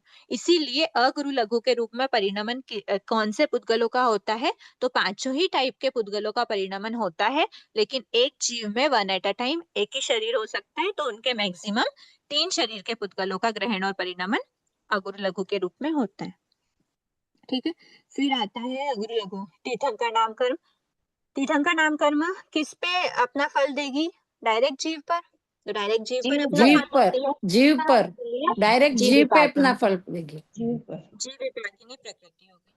फिर आता है निर्माण नाम कर्म। निर्माण नाम कर्म में जो निर्माण नाम कर्म के उदय से क्या होता है कि जो शरीर के पुद्गल है ना, उसको इस रूप से शरीर में अरेंजमेंट किया जाता है कि कौन से पुद्गल किस, जैसे नाक को अगर कंस्ट्रक्शन करना है तो नाक के पुद्गल कहाँ होने चाहिए, हाथ के पुद्गल कहाँ होने चाहिए, और ये सब जो भी डिसाइड होता है पुद्गलों को ग्रहण और मतलब पुद्गल के माध्यम से ही ये अपना फल देती है निर्माण नाम कर्म। तो इसीलिए निर्माण नाम कर्म भी शरीर के पुद्गलों के माध्यम से अपना फल देने के कारण ये पुद्गल विपाकिनी प्रकृति है। और इसमें कौन कौन से पुद्गल का ग्रहण परिणमन होता है, तो वो बताया है कि जैसे औदारिक शरीरी जीव है, वैकृत शरीरी जीव है और आहारक शरीरी जीव है। तीनों ही शरीरों के शरीर वाले जीवों में क्या होता है, निर्माण नाम कर्म का उदय तो रहता ही है, तो वो उनके शरीर में कुछ ना कुछ कि कौन सा बॉडी पार्ट कहाँ पे लगना है, क्या कहाँ लगना है, ये सब का डिसाइड करते हैं। तो निर्माण नाम कर्म तीनों शरीर के पुद्गल का तो ग्रहण परिणमन करता ही है, साथ ही साथ में तेजस शरीर कार्बन शरीर में भी इस टाइप का सेटअप किया जाता है निर्माण नाम कर्म के उदय से, कि ये जो तेजस शरीर कार्बन शरीर है वो किस किस मतलब कौन से पुद्गल को ग्रहण करके उसको किस किस जगह पर वो उसको लगा देना चाहिए, ये डिसाइड करना भी निर्माण नाम कर्म का होता है। इसलिए निर्माण नाम कर्म में 3 शरीर के साथ साथ तेजस व कार्बन को भी इंक्लूड किया जाता है, कि उन तेजस व कार्बन के पुद्गलों का भी परिणमन होता है निर्माण नाम कर्म के रूप में। फिर आता है हाँ गुरु लघु में एक वर्ड आपने क्या बोला, किसी एक जीव की अपेक्षा औदारिक तेजस कार्बन। मतलब वो अगुरु लघु की नहीं बात कर रही हूँ मैं, उसके साथ साथ में अगुरु लघु हो। अच्छा, अभी हम अगुरु और निर्माण की भी बात हो गई ना, अगुरु लघु है, निर्माण है, या फिर वर्ण चतुष्क की भी हमने बात करी थी, ये है। या फिर अब हम स्थावर दशक, त्रस दशक, स्थावर दशक की भी 4 प्रकृतियां ऐसी होती हैं, स्थिर, शुभ और अस्थिर अशुभ। ये जो टोटल कितनी प्रकृति हुई, वर्ण चतुष्क की 4, पराघात अष्टक की 2, अगुरु लघु और निर्माण, और स्थिर और शुभ त्रस दशक की 2, स्थावर दशक की 2, अस्थिर और अशुभ। कितनी हुई, 4, 5, 6, 7, 8, 9, 10। ये 10 प्रकृतियों में पांचों ही शरीर के पुद्गल का परिणमन होता है, औदारिक, वैखरी, आहारक, तेजस, कार्बन। 10 प्रकृतियां ऐसी हैं नामकर्म की जिनमें पांचों ही शरीर के पुद्गल का परिणमन होता है। पर अगर एक जीव की बात करें तो एक जीव में क्या तीनों शरीर एक साथ हो सकते हैं, औदारिक भी, वैखरी भी, आहारक भी? एक साथ एक ही समय पर नहीं हो सकता उनका उदय, तो इसीलिए एक समय पर एक ही का होगा, या तो औदारिक का उदय होगा, या वैखरी का उदय होगा, या फिर आहारक का उदय होगा। तो इन तीनों में से तो एक का उदय होगा, प्लस सेकेंड शरीर क्या होगा उसका, तेजस शरीर, थर्ड शरीर क्या होगा, कार्बन शरीर। तो एक जीव में मैक्सिमम एक समय पर 3 शरीर का ही परिणमन, तो 3 शरीर के पुद्गल का ही ग्रहण परिणमन चल सकता है। 3 तो होगा ही होगा ना दीदी हमेशा। हाँ, कम से कम है ना, मिनिमम 3 तो रहेगा ही। अगर पांचों ही प्रकृति की बात कर रहे तो, और अगर 3 ही प्रकृतियों में, जैसे समचतुरस संस्थान है, समचतुरस संस्थान जीव को अगर वो औदारिक शरीरी है तब भी मिल सकता है, वैकृत शरीरी है तब भी मिल सकता है देवता की अपेक्षा, और आहारक शरीरी है तब भी मिल सकता है, तो वो 1 एट अ टाइम ही मिलेगा, क्योंकि वहां पर तेजस और कार्बन के रूप में परिणमन नहीं होता है समचतुरस संस्थान का। दीदी वो 10 प्रकृति बताइए ना, कौन सी 10 प्रकृति में 5 ही शरीर रहते हैं? वर्ण चतुष्क, हाँ। ये पेज नंबर 10 पर है, वर्ण चतुष्क, अगुरु लघु और निर्माण, ये हो गई दोनों पराघात अष्टक की। फिर 2 हो गई त्रस दशक की, स्थिर और शुभ, स्थावर दशक की 2 हो गई अस्थिर और अशुभ। ठीक। ठीक है। ओके। फिर कहाँ तक हो गया था हमारा, निर्माण तक हो गया था। अगली प्रकृति है उपघात नाम कर्म। उपघात नाम कर्म में क्या होता है, शरीर के पुद्गल को इस प्रकार से ग्रहण करते हैं कि वो स्वयं के लिए ही घातक हो जाए। तो ऐसे जो स्वयं के लिए घातक होता है वो भी औदारिक, वैखरी और आहारक में ही होता है, तेजस शरीर, कार्बन शरीर में वो नहीं रहता। तेजस शरीर, कार्बन शरीर के लिए घातक रूप में परिणमन हो ऐसा कोई बात नहीं होती। जैसे हमने पराघात के लिए समझा वैसे ही उपघात के लिए होता है। तो इसको इसीलिए कैसे उपघात समझे दीदी कि तेजस और कार्बन में नहीं होता करके? कैसे समझे, मतलब आप याद थोड़ा रखना सोचिए। पड़ता है अपने को कि क्या बोलते हैं, कुछ ट्रिक है इसका कि उसमें नहीं होता ऐसा। बस जिसमें होता है उसको याद रख लो, उनके अलावा तो कुछ में नहीं होता। और फिर एक बात ये भी है कि तेजस शरीर, कार्बन शरीर का जब हम निर्माण करेंगे तो उसमें हम ऐसा सामर्थ्य डालेंगे ही क्यों कि वो घातक हो नहीं हो, किसी दूसरे के लिए घातक हो या हमारे लिए घातक हो। तेजस शरीर के लिए कोई चीज घातक होगी क्या? कार्बन शरीर के लिए कोई चीज घातक होगी क्या? ऐसा हम समझ सकते हैं, याद रखने की जो आप ट्रिक पूछ रहे हो। तो उपघात नामकरण क्या है? स्वयं के लिए घातक है। पराघात क्या है? दूसरों के लिए घातक है। तो किसी के भी तेजस शरीर नामकरण या मतलब तेजस शरीर पर या फिर कार्बन शरीर पर जाके हम घात कर पाएंगे क्या? किसी के औदारिक वैक्रिय हारक पर हम घात कर लेंगे। हमारे अंदर ये सामर्थ्य हो जाएगा कि हमारे औदारिक शरीर का उदय है तो हमारे अंदर पराघात का उदय आ जाए, हम स्वयं के रक्षा के हेतु दूसरों का घात कर सके। या फिर उपघात नामकरण का उदय आ जाए कि हमारे ही औदारिक शरीर के लिए घातक कोई चीज बन जाए, हमारे अंदर अंदर ऐसा कोई पुद्गलों का परिणमन हो जाए। ऐसा हो सकता है, पर तेजस शरीर कार्बन शरीर में ये सब नहीं होता ना, घात वाली बात। ऐसे समझ सकते हैं। ठीक है। फिर आता है त्रस दशक। त्रस दशक उपघात नामकरण में तीन ही शरीर समझना, जैसे हमने पराघात के लिए समझा। फिर त्रस दशक में सबसे पहले होता है त्रस। त्रस पर्याय का अनुभव करवाना, बाद और स्थावर पर्याय का साथ साथ में लेके चलते हैं। त्रस पर्याय का अनुभव करवाना अथवा स्थावर नामकरण का उदय से स्थावर पर्याय का अनुभव करवाना। डायरेक्ट जीव में फल हो रहा है क्योंकि कोई पुद्गल का परिणमन नहीं है। फिर आते हैं स्थावर त्रस हो गया बादर।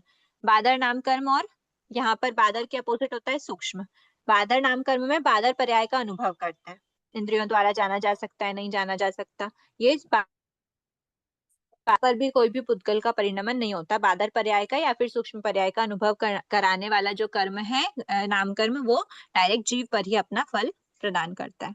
फिर आते हैं त्रस हो गया, बादर हो गया, पर्याप्त। पर्याप्त नाम कर्म में होता है स्वयोग्य पर्याप्तियों को पूर्ण करने का सामर्थ्य है या फिर नहीं है। ये भी डायरेक्ट जीव में अपना फल प्रदान कर रहे हैं। ये जीव विपाकिनी हो गई। नेक्स्ट आता है प्रत्येक और साधारण। प्रत्येक में क्या होता है कि जीव जो शरीर के पुद्गल को इस रूप में ग्रहण करके अपना वन शरीर, एक जीव में एक ही शरीर, मतलब पूरा पूरा उसके जिन पुद्गल को, शरीर के पुद्गल को वो ग्रहण करता है, उसको कोई अन्य जीव ग्रहण नहीं करते। वो सिर्फ उसी पे ही हक होता है, सारे पुद्गल का जो भी वो ग्रहण कर रहे हैं।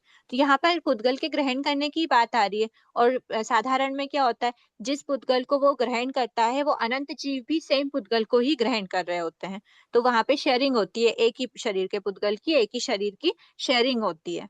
तो वहां पर भी पुद्गल को ग्रहण करने और परिणमन करने की बात आ रही है। इसलिए प्रत्येक नामकर्म और साधारण नामकर्म पुद्गल विपाकिनी प्रकृतियां हैं।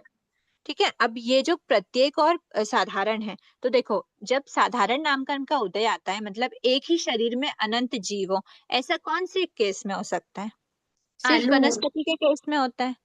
सिर्फ वनस्पति कायिक जीवों में ही ऐसा हो सकता है कि एक ही शरीर में अनंत जीव हो, एक ही शरीर को शेयर करने वाले अनंत जीव हो। बाकी कोई भी, चाहे पृथ्वी काय हो, अपकाय, तेव काय, कितने ही छोटा कितना ही छोटा शरीर वाला जीव है, लेकिन उसका अपना एक अकेला शरीर है। भले भले ही वो शरीर बहुत छोटा है, पर उस पे पूरा पूरा उसी का ही हक है। जिन शरीर के पुद्गल को वो ग्रहण कर रहा है, कोई अन्य जीव उन पुद्गल को ग्रहण नहीं करते, वहां पे शरीर के पुद्गल की शेयरिंग नहीं होती। तो इसीलिए ओनली वनस्पति कायिक जीव ऐसे होते हैं जिनमें पुद्गलों की शेयरिंग होती है। तो वनस्पति कायिक जीव कौन से पुद्गलों को ग्रहण कर रहा तो होता है? औदारिक के पुद्गल को। तो औदारिक के पुद्गल को ही ग्रहण कर रहा है, मतलब ओनली औदारिक के पुद्गल के माध्यम से जो अपना फल देती है वो साधारण नामकर्म है। उसके अलावा आया प्रत्येक नामकर्म। प्रत्येक नामकर्म की जो प्रकृति है, वो प्रत्येक नामकर्म की प्रकृति किस किस में होती है? क्या नरक के जीव में एक शरीर, एक ही जीव का एक शरीर नहीं होता? एक ही होता है। होता है ना। देवता के भी एक शरीर, एक ही जीव क्या होता है? मनुष्य के भी, दिव्यांश के भी। इसीलिए प्रत्येक नाम कर्म में औदारिक, वैक्री और आहारक तीनों होते हैं। ठीक है। औदारिक, वैक्री, आहारक तीनों ही शरीर वाले जीव प्रत्येक नाम कर्म के रूप में शरीर का परिणमन करते हैं। मतलब प्रत्येक नाम कर्म के रूप में क्या होता है, उनका प्रत्येक नाम कर्म का उदय है, इसीलिए वो शरीर को ऐसा ग्रहण कर रहे हैं जिसको दूसरा कोई ग्रहण नहीं कर पाएगा।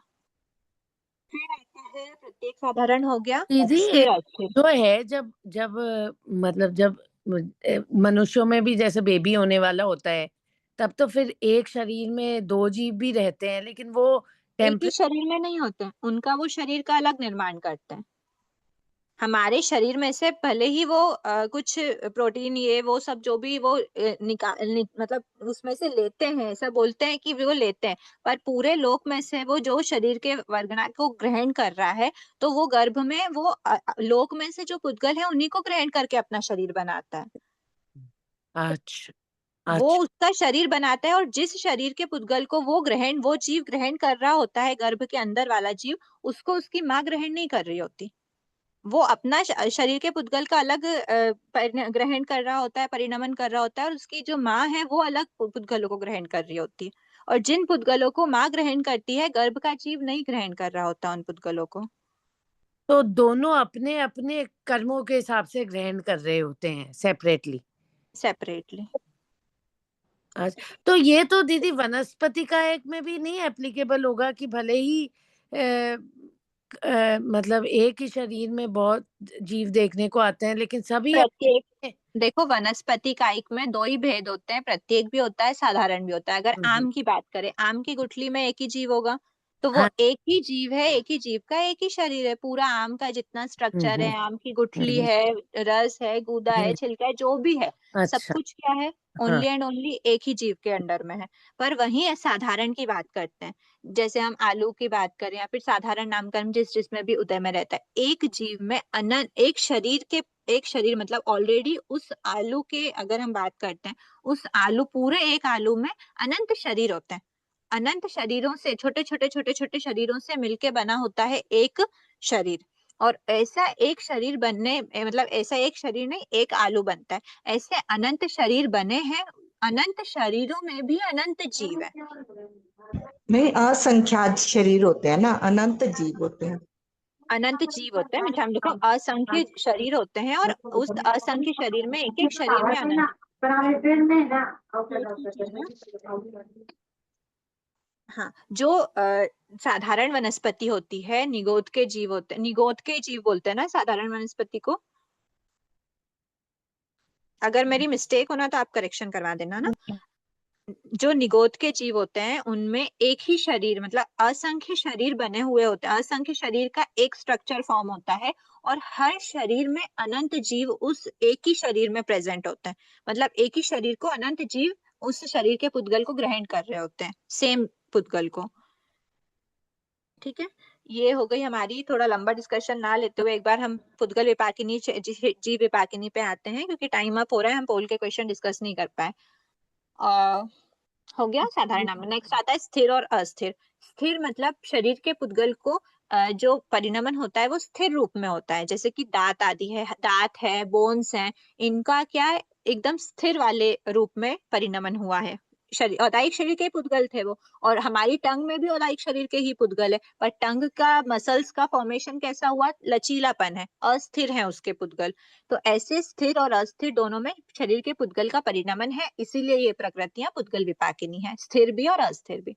नेक्स्ट है शुभ और अशुभ। अच्छा, स्थिर और अस्थिर जो है यहाँ पर हमारे औदारिक शरीरी जीव में भी वही होता है, वैकृत शरीरी जीवों में भी होता है, और आहारक शरीरी जीवों में भी स्थिर और अस्थिर दोनों का ही उदय होता है। प्लस तेजस और कार्बन में भी रहता है,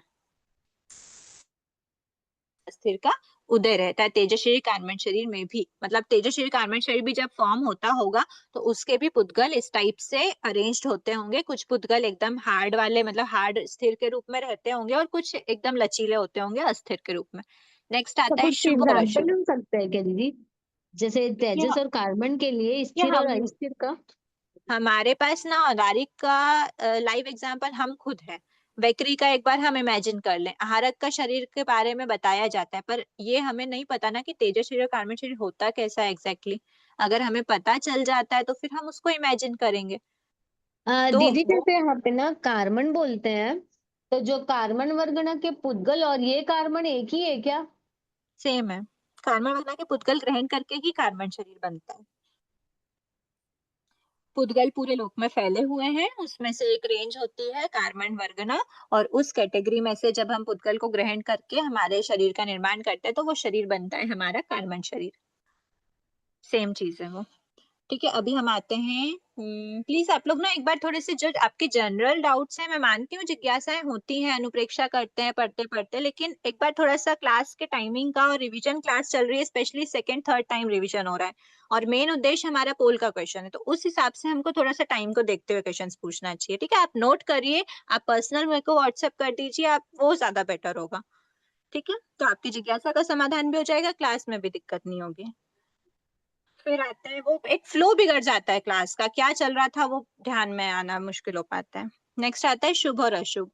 शुभ नामकर्म और अशुभ नामकर्म। शुभ में कुछ अवयवों को हम इस प्रकार से परिणत करते हैं कि वो शुभ रूप में मतलब उनका परिणमन हो। जब हम शरीर के पुद्गल, जैसे हमने औदारिक शरीर के पुद्गल को ग्रहण किया, औदारिक शरीर के पुद्गल को मेरे हेड के रूप में या फिर मस्तक के रूप में, फोरहेड के रूप में मैंने उसका क्या करा, परिणमन किया, फोरहेड बनाया उन पुद्गलों से। तो वो जो फोरहेड होता है वो एक तरह से शुभ कहलाता है। और जैसे मैंने अपने पैरों का निर्माण किया शरीर के पुद्गल से, तो जो शरीर के पुद्गल से मैंने पैरों का निर्माण किया वो अशुभ कहलाते हैं। जनरली अशुभ अवयव होते हैं पैर वगैरह। तो वो जो अशुभ अवयव का निर्माण हुआ वो मेरे अशुभ नामकरण के उदय के कारण हुआ। तो इसलिए शुभ और अशुभ दोनों का जो शरीर का पुद्गल का परिणमन है, वो उस वजह से वो पुद्गल विपाकिनी प्रकृतियां होती हैं। पुद्गल विपाकिनी प्रकृतियां होने के साथ साथ वो भी तेजस्वी और कार्बन शरीर में अपना फल देती है, मतलब तेजस्वी और कार्बन शरीर को के पुद्गलों को भी वो ग्रहण करती हैं।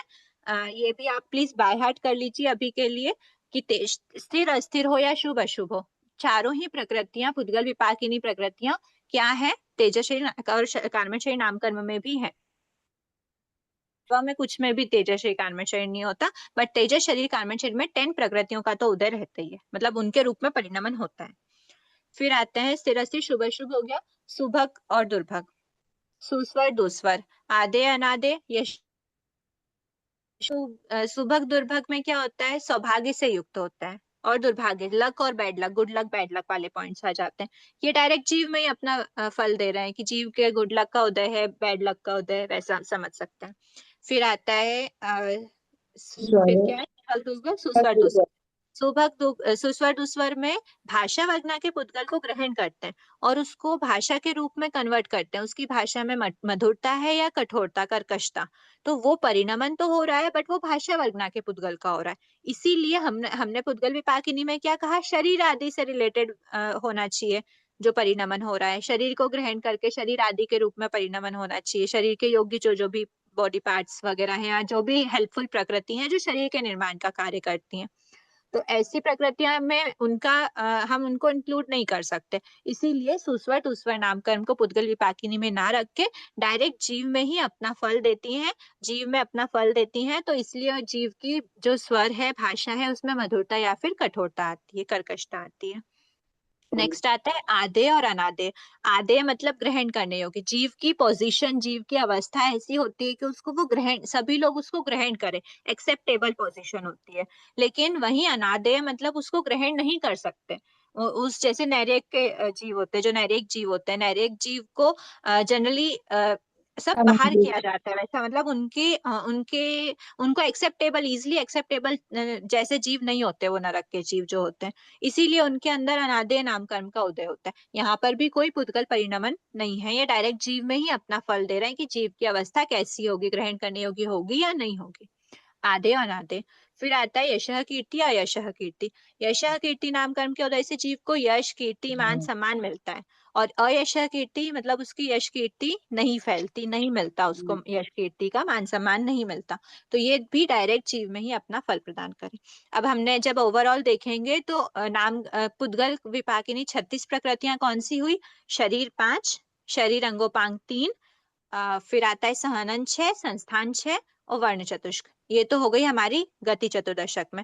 पराघात अष्टक में कौन कौन सी है, तो पराघात अष्टक में तीर्थंकर नाम कर्म को छोड़ के सभी हैं बाकी। उच्छ्वास भी। हाँ, उच्छ्वास और तीर्थंकर को छोड़ के 6 हैं, है ना। उच्छ्वास भी जीव विपाकिनी है, तीर्थंकर भी जीव विपाकिनी है। उसके बाद आता है त्रस दशक में 3 है, प्रत्येक, स्थिर और शुभ। स्थिर और शुभ। स्थावर दशक में साधारण, स्थावर में अस्थिर और अशुभ। साधारण, अस्थिर, अशुभ। ठीक है, तो ये टोटल प्रकृतियां मिला के 36 प्रकृतियां पुद्गल विपाकिनी है, 4 प्रकृतियां क्षेत्र विपाकिनी है और बची कितनी 27 प्रकृतियां जीव विपाकिनी है। 27 नाम कर्म की 27 कैसे ध्यान में रखना, मोहिनी कर्म की 28 है, उससे एक कम कर देना, नाम कर्म की 27। मोहिनी कर्म नाम कर्म पास पास में ही है आपके चार्ट में, पास पास में है नहीं बट आपके चार्ट में पास पास में मोहिनी कर्म की 28 है, हमको याद ही है मोहिनी कर्म की, उसके साइड में ही नाम कर्म लिखा हुआ है, उसकी 27 है, -1 कर देना। बस याद रखने की बता रही हूँ कि 28 और 27 नाम कर्म की 27 प्रकृति जीव विपाकिनी है। ठीक है, तो अब जीव विपाकिनी की अगर हम काउंटिंग देखते हैं, 5 ज्ञानावर्णी, 9 दर्शनावर्णी, 2 वेदनी, 28 मोहनी, 27 नाम कर्म की, 2 गोत्र कर्म की और 5 अंतराय कर्म की, टोटल मिला के 78 प्रकृति किसकी होती है, जीव विपाकिनी प्रकृतियां होती हैं। हमारी दीदी क्लास एक का बार टाइम ना रिवीजन में over हो गया। प्रशस्त व्यायोगति को क्लियर करो ना एक बार और। देखो प्रशस्त विहायोगति अप्रशस्त विहायोगति क्या है, त्रस जीव होते हैं जिनके त्रस नाम कर्म का उदय होता है। ऐसे त्रस जीवों की जो हलन चलन की क्रियाएं होती हैं, वो हलन चलन की क्रिया गुड है या बैड है वो बताता है विहायोगति नाम कर्म। तो यहाँ पर कोई भी पुद्गल का परिणमन नहीं होता कि आप पुद्गल को ग्रहण करो फिर वो आपके अच्छे रूप में परिणमन करे या फिर बुरे रूप में परिणमन करे, ऐसा नहीं होता। अगर आपके अंदर शुभ विहायोगति मतलब प्रशस्त विहायोगति का उदय चल रहा होगा तो आपकी जो चाल ढाल होगी वो ऑटोमेटिकली अच्छी हो जाएगी। आपको कोई भी पुद्गल को ग्रहण करना नहीं पड़ेगा अपनी चाल को व्यवस्थित करने, अच्छी करने के लिए। हलन चलन चाल से मतलब नहीं है, चाल मतलब सिर्फ चलने की बात नहीं, हलन चलन सभी सारी क्रियाएं इन्वॉल्व हो गई हलन चलन की। तो इस टाइप का जो हलन चलन की क्रिया अगर अप्रशस्त है तो वो किसके कारण है, तो वो अप्रशस्त विहायोगति के कारण है। वहां पर कोई भी हम ऐसे पुद्गल का परिणमन नहीं करते कि पुद्गल को ग्रहण करो और उस रूप में करो कि हमारी हलन चलन जो है वो अप्रशस्त हो जाए या खराब रहे। इसलिए इसको पुद्गल विपाकिनी में नहीं लिया है ना। नहीं लिया है, हाँ। ठीक ठीक ठीक, दीदी थैंक इसको त्रस जीव के एग्जाम्पल से क्यों एक्सप्लेन किया आप? क्योंकि सिर्फ त्रस जीव में ही हलन चलन की योग्यता होती है ना, स्थावर जीव हलन चलन नहीं कर नहीं सकते अपने बादल आप में से। भी तो हो सकता है ना। बादर त्रस नहीं होते क्या? बादर और सूक्ष्म दोनों ही त्रस हो सकते हैं। नहीं सॉरी सॉरी, बादर बादर स्थावर भी हो सकते हैं, सूक्ष्म भी हो सकते हैं। मतलब अरे क्या बोल रही हूँ मैं, बादर में त्रस भी हो सकता है, स्थावर भी हो सकता है, और सूक्ष्म में ओनली स्थावर होता है। लेकिन जो त्रस है, त्रस और बादर दोनों ही हो सकता है, एक जीव में त्रस भी हो सकता है, बादर भी हो सकता है। लेकिन दीदी मैं स्थावर एक वाले भी क्वेश्चन तो पूछूं बादर क्या? होते हैं ना। जैसे अगर पृथ्वी का एक जीवों की बात करें, बादर पृथ्वी का एक जीव, आपके सामने अगर कोई हीरा पड़ा हुआ है, आप ठीक है पृथ्वी का एक नयन देखो, आप नमक को ये कंसिडर कर लो। आप अगर आपके सामने नमक का जीव पड़ा हो तो नमक के जीव में हम हलन चलन की क्रिया कैसे देखेंगे, वो तो स्थावर है, नहीं हाँ अच्छा। वो त्रस नहीं है ना, तो उसके अंदर विहायोगति नहीं होती। ठीक है, विहायोगति का उदय नहीं। उच्छ्वास उच्छ्वास उच्छ्वास नाम कर्म तो पुद्गल विपाकिनी है ही नहीं, उसमें भी नहीं होता क्योंकि वो सिर्फ उच्छ्वास लब्धि से युक्त करवाता है।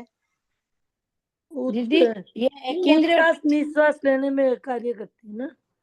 उच्छ्वास निश्वास की जो लब्धि होती है उस लब्धि को कौन दिलाता है, तो वो दिलाता है उच्छ्वास नाम कर्म।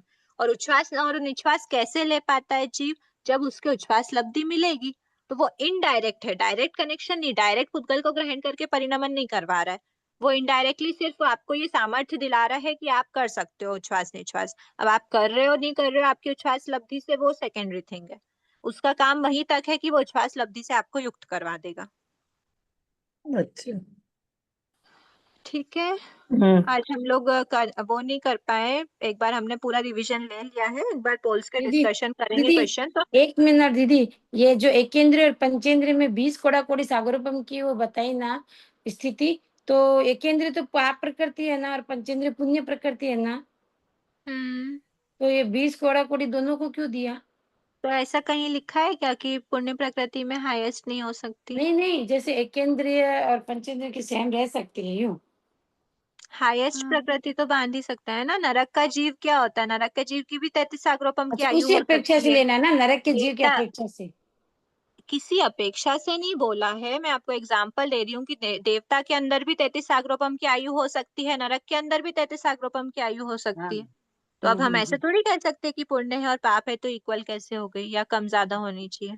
अच्छा वो एक मैटर नहीं है, वो बस इतना डिसाइडेड है कि अगर कोई जीव पंचेंद्रीय गति नामकर्म का, अगर पंचेंद्रीय जाति नामकर्म का अगर बंद कर रहा है तो हाईएस्ट स्थिति कितनी हो सकती है, वो 20 हो सकती है, बस इतना ही ओके पता ओके। है ना। आज धन्यवाद। क्लास इतनी रखते हैं। अहो आचार्य भगवान, अहो उपाध्याय भगवान, आपकी कृपा से जो ज्ञान हमने सीखा है वह ज्ञान हमारे भीतर विनय की अभिवृद्धि करे, सहनशीलता का विकास करे, सरलता को बढ़ाए, हम निष्प्रिय बने, अनासक्त बने, पांचों इंद्रियों पर विजय प्राप्त करें, शीघ्र ही परम वितरागता को प्राप्त करें। हमसे हुई अविनय यातना के लिए क्षमा करें। जय अनुश्री जी कल एग्जाम कौन से लेसन का है? 8th और 9th का है। 8th और 9th का? हाँ ठीक है। ठीक है सर, जय जिनेन्द्र, क्षमा जय जिनेन्द्र। धन्यवाद।